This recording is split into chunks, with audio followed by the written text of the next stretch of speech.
First off, welcome everybody. Thank you so much for joining. We are very excited to have Claire Murray here from our sister organization, CML Recruitment, to talk about IT recruitment and careers in tech within Cayman. So before we get started, if you haven't heard about Connect by Nova yet, I'm just going to give you a little bit of background on who we are. We recently just launched in March. We are a new social enterprise under the CML group that completely is focused towards providing careers advice and guidance to individuals in the Cayman Islands. So that's anything from continuing to do these webinars to working with individuals one-on-one on their job applications, resumes, LinkedIn, so on and so forth. So we're very excited to have this new social enterprise to be able to provide you all with information like this and a forum and a platform where you can ask questions to the experts themselves. So I'm going to pass it on to Claire to introduce herself, tell you a little bit about what she's currently doing at CML, her background, and what we hope to talk about today. Cool. Thank you very much, Hannah, and thanks very much for having me on as well. I'm delighted to help out and to give people a little bit more insight into what we do at CML and the tech industry overall. So as Hannah said, my name's Claire. I am the tech recruiter here at CML. As you're able to give it a little read there. Basically, I'm actually the only specialist tech recruiter on the island.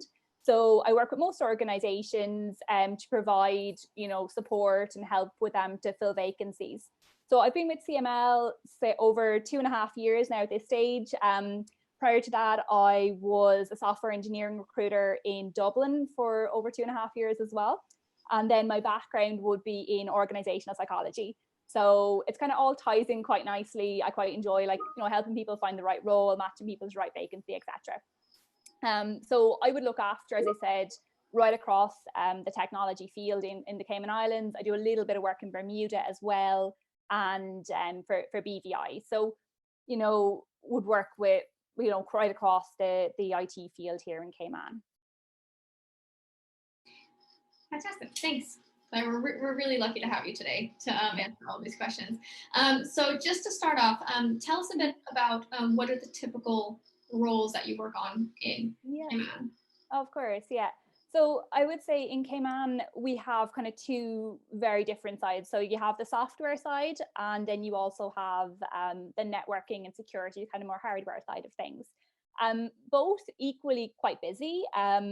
The biggest demand, I would say, on island would be for software engineers, specifically in the .NET field, and that's probably the predominant vacancy that we would see. And those roles would come up within, obviously the Cayman Islands is a huge financial services and legal industry. That's where a lot of the roles would come up.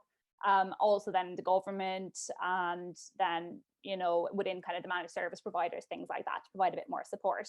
So that would be the main area. And then around that software field as well, you would have like your testing roles, your support roles, things like that on the software side, on the development side of things, and, across all different levels. The majority of roles, I would say, would be kind of mid to senior level, but we would have more kind of leadership type positions as well that would come up from time to time within the software field. And then on the other side of things, then you're going to get like your network engineer position. That's quite a common vacancy that I would see on island. There's quite a lot of roles that come up within that space. And then things like, your cyber security, things like that, they're kind of growing out a little bit more and getting a little bit more busier on that side as well. As kind of, I suppose, as those kinds of, the role becomes a little bit more, companies are placing more and more significance on that side of things. So those are kind of newer areas that are coming up, like cybersecurity, things like that. You're also always going to have like the likes of like your sales positions that are related to technology. So you'll have like within telecoms, and then within the managed service providers as well, you will find those roles come up from time to time. So it is a very, very varied industry. There's a lot going on, and it's great to see it is growing as well, which is really, really important. And there's always new positions maybe coming up that we haven't seen before. So it's a very, very mixed bag, but lots going on anyway. So when it comes to all of these different positions, what are you finding are the most asked for qualifications per se? I know there's quite a lot of different areas, so we can kind of segment them. But what are you finding that are really the qualifications that employers look for in Cayman? Yeah, for sure. like, yeah, as I said, like it is a lot of different areas. So it does very much vary on a role by role basis. But having said that, like there's going to be, your qualifications are really, really important. But within tech, I suppose, you know, your experience is also really, really important. And because it is a field that is growing so much, there, you know, employers really want to see people who are able to kind of learn and develop and, you know, to pick up different skill sets and different things like that. So whilst qualifications are really important, like experience is also very, very valuable, very important to have as well. So like within, like, so say for example, within your networking side of things, predominantly Cayman has a very much a Cisco orientated technology stack. So the likes of like your CCNA qualification is really, really valuable to have. If you're looking for more senior positions, like your CCNP or even CCIE certificates as well. So that would be very valuable, you know, stack to have, I suppose, if you're interested in the networking side of things. Then if you are interested in getting into more software or even in kind of infrastructure, those types of positions, Cayman Islands are very much focused on the Microsoft stack. So you're going to see, you know, certificates in like Azure is a little bit more common. Sometimes AWS will be important as well, but more so on the Azure side of things, Microsoft certifications, they are quite valuable to have.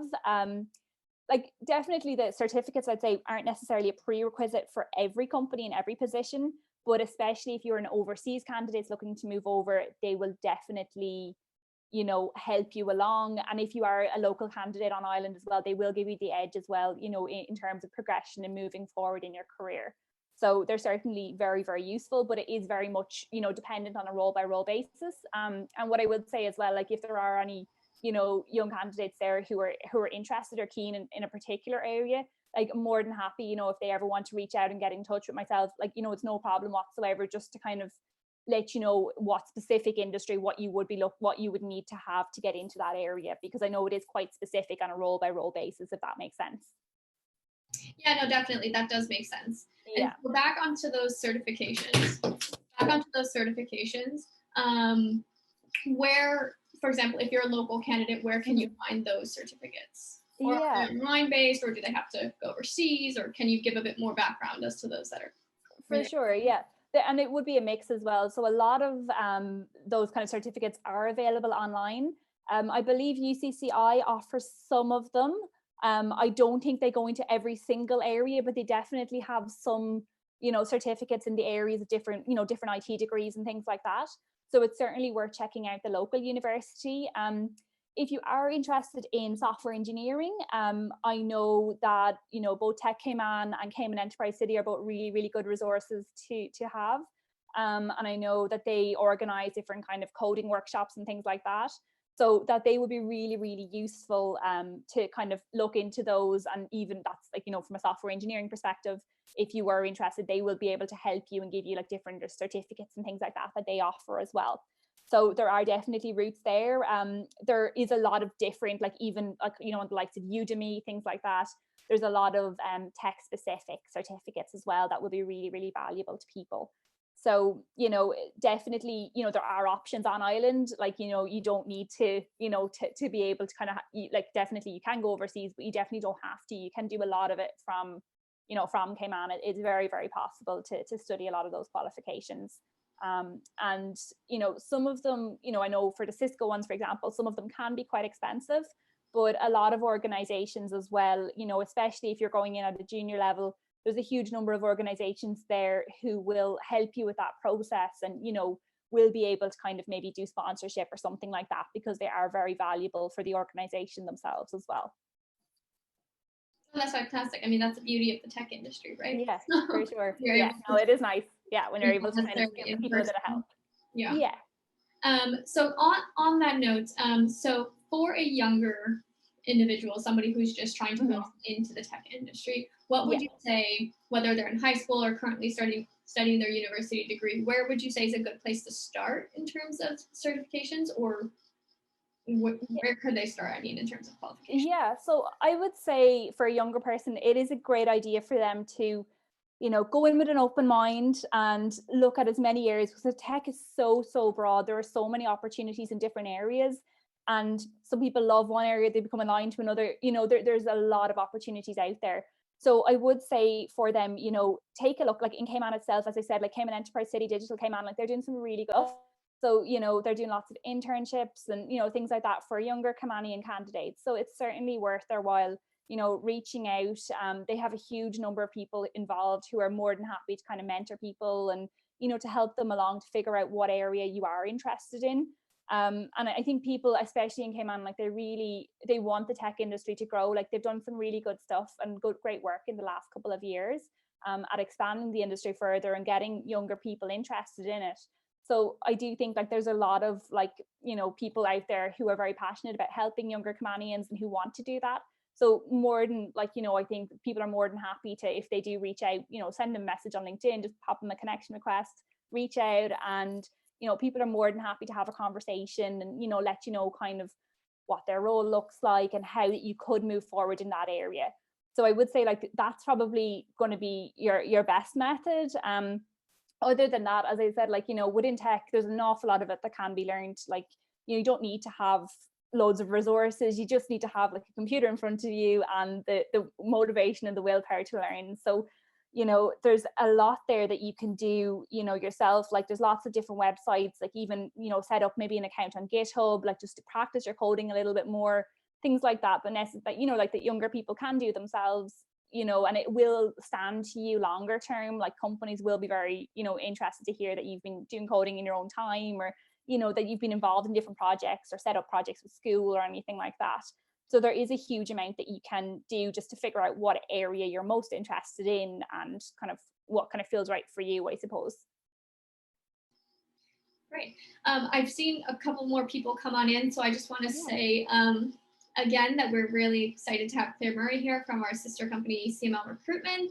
Also, if you have any questions as we go along pertaining to your own journey within tech, or you have any questions on, you know, the qualifications or anything like that, please feel free to put them in the chat box and we will answer them as we go along. We do have quite a high number of individuals who are interested in this topic, so we're very excited to get through all these questions and have Claire here. But the next question actually we have is, what do you find are the hardest roles to fill? Yeah. In general. In general, well, I would say it is actually for software engineers, and that is mainly because, like, historically, it hasn't been an area I have found on island that candidates, like local candidates, have really went into. So almost like 90% of the time, I will have to go overseas to find, you know, strong senior software engineers, specifically with .NET experience. And it seems that, you know, over the years in the past, a lot of, you know, Caymanian candidates, if they are gone into tech, they're gone into more of the networking side or more of the security side of things, rather than on the software side. And like, it is great to see that that is changing at the moment. Like, it does seem to be more and more younger people are getting involved on the software development side.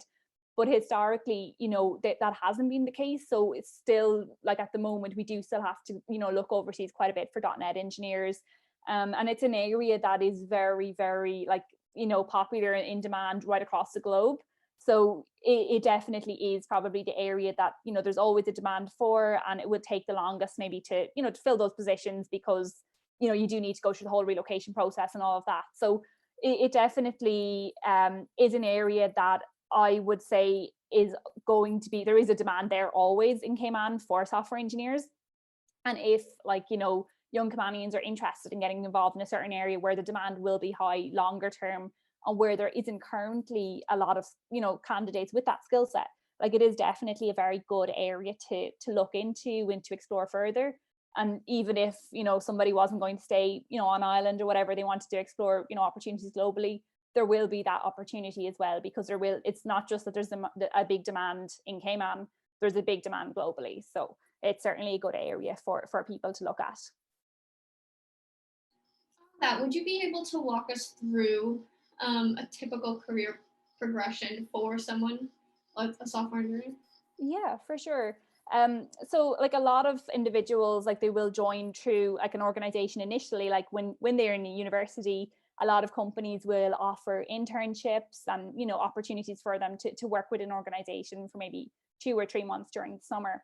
So a lot of people will go that route. If they can get experience through an internship, that's absolutely brilliant, because it gets you the foot in the door, gives you really, really valuable experience and skills. And, you know, a lot of the time there may be an opportunity further down the line if you do really well in an internship, like if you join and, you know, you come across very, very well.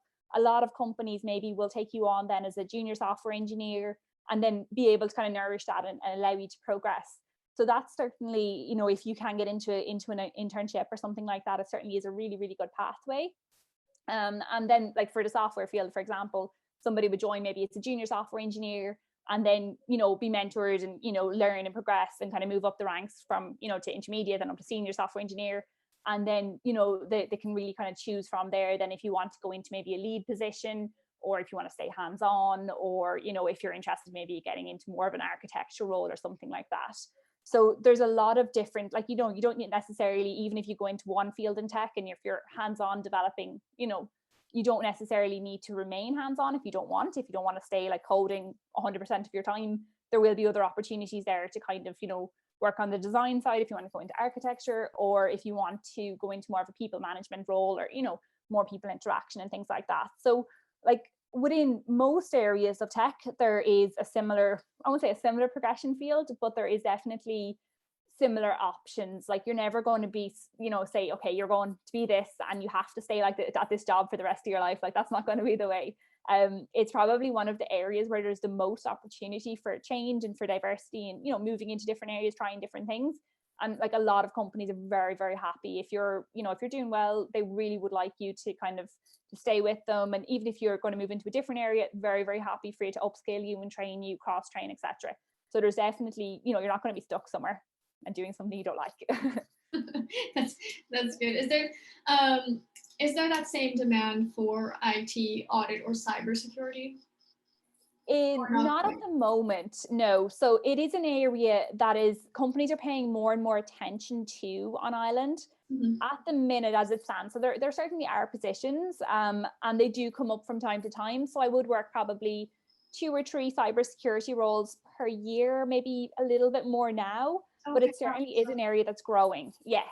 So it's so you do think it's growing, and so majority of the candidates, would you find them locally or overseas for those kinds of positions? For those kinds of roles, there's actually quite a demand, an interest, I suppose, for candidates. We have a lot of candidates within the network engineer field, which kind of runs along quite closely to cybersecurity. Mm-hmm. And you will find there's a lot of like local candidates maybe who are interested in getting into cybersecurity. So at a more, you know, if there's companies there who are willing to upscale and train somebody, there certainly are opportunities. Generally, it depends. And sometimes I will find local candidates for more senior roles or for more lead security positions. But quite a bit of the time for those roles at a more senior level, we do have to bring people in from overseas. So it's not, you know, but it is certainly an area that more Canadians are getting interested in once again. But definitely it's still in quite the same sense of majority of industries that the more senior positions do have. You do have to look overseas. Exactly, yeah. But hopefully, like, you know, with a bit of, you know, as more and more people get involved in it, hopefully that will change, and, you know, there'll be more local candidates. Exactly. We do have another question here. Has there been an uptick in remote or work from home opportunities for software engineers? There has been some, but having said that, nearly all companies still want people with a plan to move to the island. So, you know, I will have some clients who are onboarding remotely and allowing that to happen, are happy with that. But they all kind of, you know, it's still not going to be 100% remote or anything like that. Like a lot of it is, as soon as you can, you're going to move to Cayman, but maybe for the moment, that's okay. So it is definitely something companies are thinking about, but it's just there's a lot involved in it for some organizations to get set up with a fully remote setup and things. It's a little bit ambiguous, I think, from a legal perspective and things. So they're not fully comfortable. There's quite a bit of flexibility in that, like due to COVID, but I feel like now, especially where Cayman is currently, and the population is already vaccinated, I feel like we are getting back to the in-person. For sure. Yeah. And a lot of companies, like, they're going to be very flexible. Like, they don't need you to like move straight away or anything like that. Like, a lot of the time they can do remote for maybe a couple of months or something if you need. But, and, you know, when you come over to the island, they'll certainly allow you, like, if you want to go home and visit family and things like that, they're very, very flexible generally, and can allow you, you know, it depends on your manager, it depends on a lot of things, but they generally can allow you to do that. And because a lot of candidates in Cayman are expats or from overseas, they are usually quite familiar with that and will allow you to kind of, to come over. And if you need to go for a month or something, the companies are generally fairly flexible on that side. So the remote working, it's not necessarily a huge thing, but they can be a little bit flexible. Yeah, I mean, it's also now, since we do have quarantine and we've had quarantine in Cayman, if you do decide to go overseas to go visit your family, you have to quarantine when you're back, whether that be 5 days or 10, 14 days. So companies are more flexible in that sense, but I completely agree. It depends on the company, but they want you to come in at some stage, yes. Another one here. So in terms of what you recruit in, so we know you recruit in Cayman, but you also recruit in other jurisdictions as well. Would you be able to go through a little bit about what other areas around the world you recruit? Yeah, for sure. Well, the world's the oyster. I'll take roles from anywhere. But I know, joking aside, I do a lot of work in, predominantly it's offshore jurisdictions. So it would be Bermuda, BVI, because a lot of those companies or those organizations, those places, I suppose, have companies in both jurisdictions, in Cayman and elsewhere as well. I have done a little bit of recruitment in the likes of like Montreal or even actually in Malaga in Spain. I've recently placed a few candidates. So it does depend. But generally speaking, the companies that I am recruiting for will have strong links to Cayman, even if they're in another jurisdiction. So like I might have placed somebody in Cayman with them before. They might have offices elsewhere, and I might actually be working roles for them in other jurisdictions as well. But it's generally, it's not, I will be quite open, if there are, opportunities that need assistance in some jurisdiction that I actually will be able to help with, more than happy to kind of have a discussion with them or whatever. But, it is predominantly the Cayman Islands is it first and foremost, and then we go from there after that. We have here, what does the typical interview process look like? Yeah, that's actually a really good question. And what I will say, and people always ask, is are they going to get to come to the Cayman Islands for their interview? They are not, unfortunately. Nobody's going to fly you over on your holiday to do your interview. But so I'll say nearly all roles, it's nearly always fully remote, the interview process. Very, very occasionally you will see for a very, very, exec level role or something like that, they actually might bring you over, but 9 times out of 10 they won't.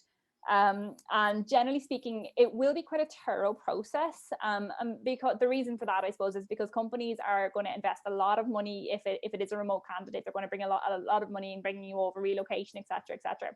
So they will have you speak with as many people as possible from the organization, just to make sure that they have a clear picture of you and you have a very clear picture of them. So you're looking at generally a 2 to 3 stage interview process, and they will get you, generally those are panel interviews, they will get you to meet with as many people as possible from the organization if they can. For like your software engineer positions, things like that, they'll often have a coding test in there as well. But it does vary company to company as well. And then generally for on-island candidates, sometimes the process can be a little bit quicker, can be a little bit easier, just because they're able to meet with you face to face and they can kind of get it all done in a much quicker timeline. Or time frame, sorry. But so yeah, they would be, generally can be only maybe a 1-stage interview process, sometimes 2. And it's usually a mix of competency based and technically based.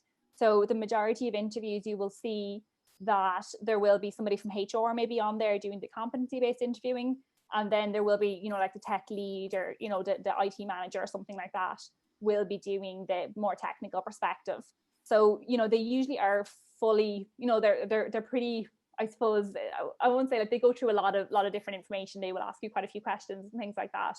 But in terms of like different clients are all different. So if I'm working with a candidate, like I'm usually able to advise on a case by case basis what the interview is going to be like, what kind of questions they should expect and things like that.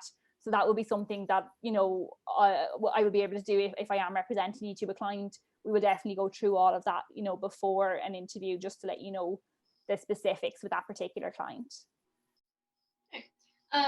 Another one here, on the organizations in Cayman that you would suggest for someone to join within tech. I think that you mentioned Code Cayman. Also, is there one women in code, or? There is, yeah. So if you can talk a little bit about those, what are the benefits, which ones you're a part of? Yeah, For sure, yeah. So yeah, I joined the very first. I think it's called Code Women Coding in Cayman. I don't know. I'm not a software engineer by any means, but it was a really really good experience. But no, so they've actually branched into other areas now within. So this is within the software engineering field specifically they're aimed at, and they run different workshops. I think they're like 6 or 8 weeks in duration, and they basically allow different people. So they have like a youth code for like kids in maybe high school. They've a women orientated one, and then they just have a general one then as well that's just been recently launched. And they're basically just kind of workshops. There's a lot of mentors there from, especially from the legal field, and all very very experienced software engineers. And they basically, like, they get you up and running in terms of software development, show you the basics. But they're a really really good way, I suppose, to get to know people in the industry. And then also, if you're somebody, a young Caymanian candidate perhaps who hasn't really been involved in software engineering before, they will help you along just to get the basics and just to see if it's something that you are interested in. So like that's a really really good area to be involved in. They also run meetups and different talks, tech talks. So I'm not sure if you've came across Digital Cayman. They're like I think they're run by CEC as well. Oh yes, yes. I was just Yeah, thinking about their tech talks because this yeah, yeah. So those they tech do tech talks every month, I believe. It's in different industry, different areas of the industry, Mhm. and different like they just run them in different places and things. But they like I've been to a couple of those, and they're really really good. Like opportunities, just really great opportunities to network with people within tech, and then just to discuss different areas as well.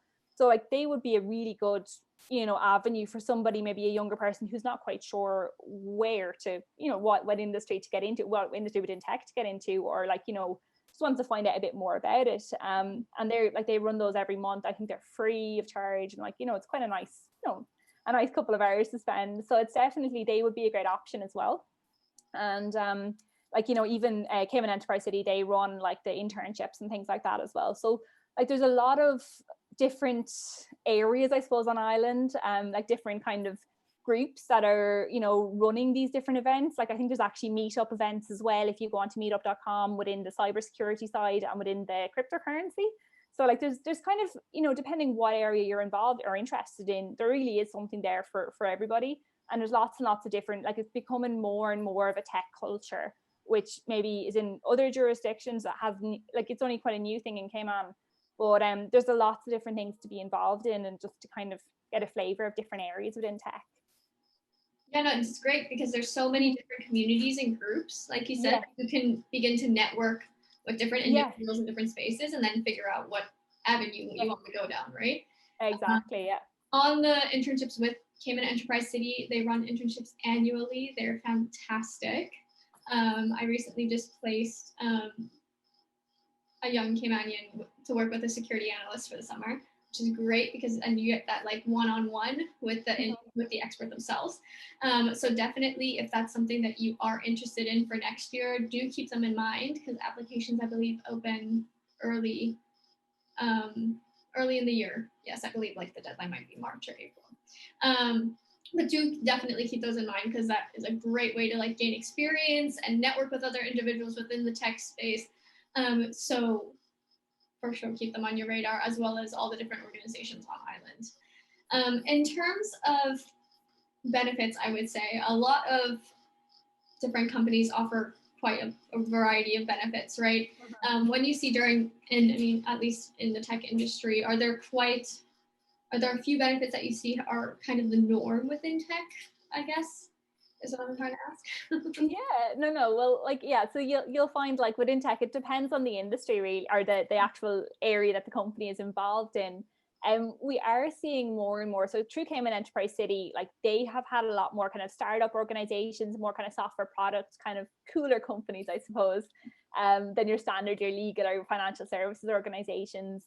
And those ones come with more, like, I don't know if people are familiar with like the likes of what Google and LinkedIn and companies like that. Like it's a very kind of a Google-esque kind of environment they try to create. It's very kind of American multinational kind of organization. And those kind of benefits, like they'll blow your mind when you see them. Like sometimes they have absolutely everything. But you do see more and more of those kinds of companies are moving to the island, and those benefits are obviously really, really good. Like you're getting your free lunches, you're getting your like really cool days out, like all sorts of different perks, like loads of different things. But those companies, like they will sometimes they are hiring, but they're I suppose they wouldn't be the main area. Like a lot of like the legal firm, financial services, the banks, government, etc., a lot of their benefits are quite standard. So you're looking at just like your health insurance, your pension, like your annual leave, all of that. Like sometimes the law firms are a little bit better, I would say, but it's all pretty standard. Like it's not in too much different. But there are more and more companies, I suppose, within tech, as people relocate over maybe from other jurisdictions, that they're used to that, like those kind of, I suppose, real techie kind of benefits. There's more and more companies even within law firms and things who are trying to kind of push that kind of environment. So you will find, even like if there's a software engineering role comes up within the law firm, like sometimes like the tech team might have their own office, or they might have a special building or whatever, and they tend to be a lot more laid back, a lot more chilled than the likes of, say, like all the lawyers or the accountants or whatever. So you do definitely see that a little bit, but it's not like a huge, like, it wouldn't be standard across the board, I suppose. Yeah, it depends on the company itself. On the company, yeah, exactly. But once again, then if you're just working in a small startup. Oh yeah, for sure. But like I can tell people as well, once again, if people are, if candidates come to me for different roles, I'll be able to go through that on, each company, what they offer and, what the different benefits are. Okay. We have another question here. What is the landscape like for cloud technologies? Yeah, it certainly is growing. So it's only really taken off in the Cayman Islands in the last couple of years. As I said, it is predominantly Azure based. So there's the odd company that uses AWS, but predominantly Azure. And more companies are migrating towards the cloud platform. So it's still, those migrations are still only happening. It is still only early days, but I am seeing more and more. So if you're looking for a software engineer, for example, more and more people they're looking for who have an Azure background, who have some prior exposure to the cloud. Similarly with infrastructure roles, things like that, they're looking for, cloud-based background as well. So it's becoming more and more prominent. And I would say, over the next year, 2 years, it will be something that we almost becomes as a prerequisite for some positions, I would say, as they make that change. But for the moment, like, it is worthwhile if you are interested in a company or you're interviewing with an organization, it is worthwhile just to see where they're at on that journey, because some of them are very early stage, some of them are a bit more through that process. So it's definitely worthwhile just kind of finding out for your own information. And just, would you be able to let us know what are the most common cloud providers? In terms of, used in Cayman. So yeah, all Azure based, predominantly. Yeah, all Microsoft based. Yeah. Okay. I'm not sure if that answers the question or not. Yeah. Some of my technology knowledge isn't. Depends. Another question come in if that didn't answer.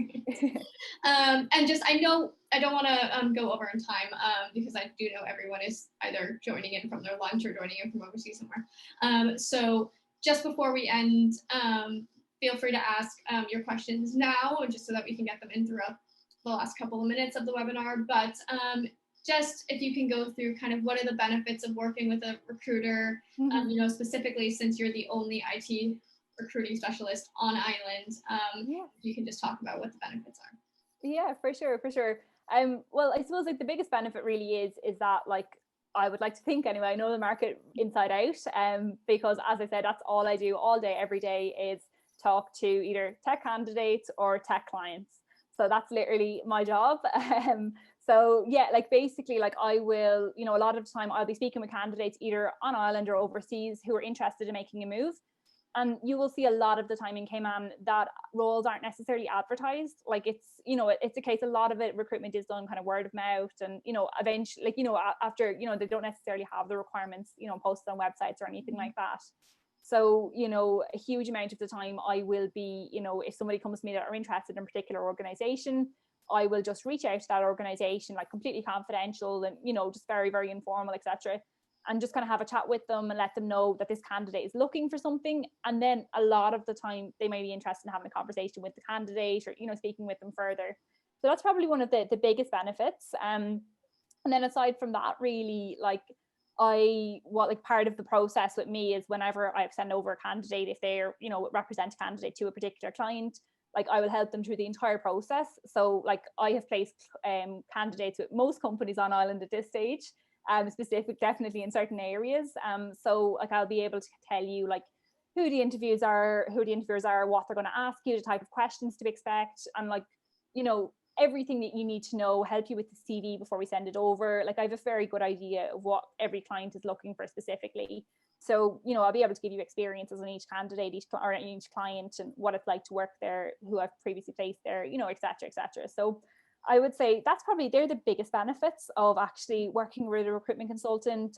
It's just having that inside knowledge and just to have somebody there to help you along really and to support you, and, to be able to kind of, even if like a lot of the time, I maybe don't necessarily have anything for you at a particular time, like I'll be able to give you some advice, like help you, especially if you're on Ireland at the moment. And like a lot of the time, just have a completely confidential discussion. Like there's no problem if you're not looking for something straight away, or you're not quite sure about what you want to do next. Like I'll be able to kind of help you, I suppose, and let you know what the options could be down the line, and where, like if you're trying to get to a particular place, what you need to do to get there, just from prior experience. So they're probably the biggest things I would say. So on that, you mentioned that a lot of the positions either are advertised or sometimes they'll just come directly to you or you send it to them. So where would be the best places to find these positions? So would that be LinkedIn? Would it be the Cayman Compass or?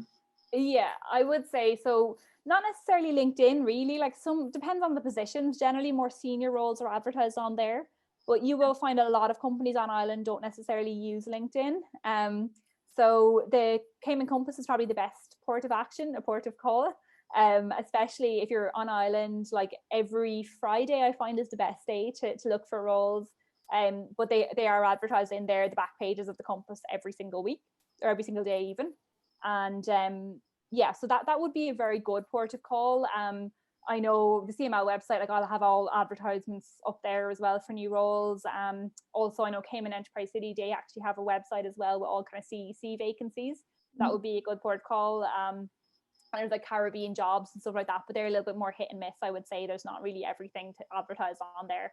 So there's quite a few different areas. Like it's not like, once again, it's not like there's a one kind of one-stop shop or anything like that. But yeah, like it just kind of really does take a bit of time. So like if you are looking for a new position in Cayman, that's one of the things I'll say, is just kind of spread the net as wide as possible. Like talk to as many people, because it's not necessarily that there's like you're going to just see a role there and that's going to be it. Like there's a lot of different places where it could be advertised or where you could see it or come across it. Yeah, and likewise, that's also a benefit of working with a recruiter, is that you don't have to necessarily go on every company's website or look every single Friday to find positions. Claire has an entire list of every majority of the positions, if not all, that companies are looking for currently, or that they're looking for in the market at the moment. So if you are seriously considering making a change in your career, or looking for a new position, or getting into the IT market, or even if you're overseas looking for more senior positions, definitely I would say work with Claire, or work with a recruiter, because she has that insider information and will be able to, she's a trusted source for all of these companies, right? So she knows them best. So definitely when it comes to finding a new position, she's kind of the go-to woman. So if you have any questions, do reach out to Claire, do reach out to myself. We'd be happy to answer them.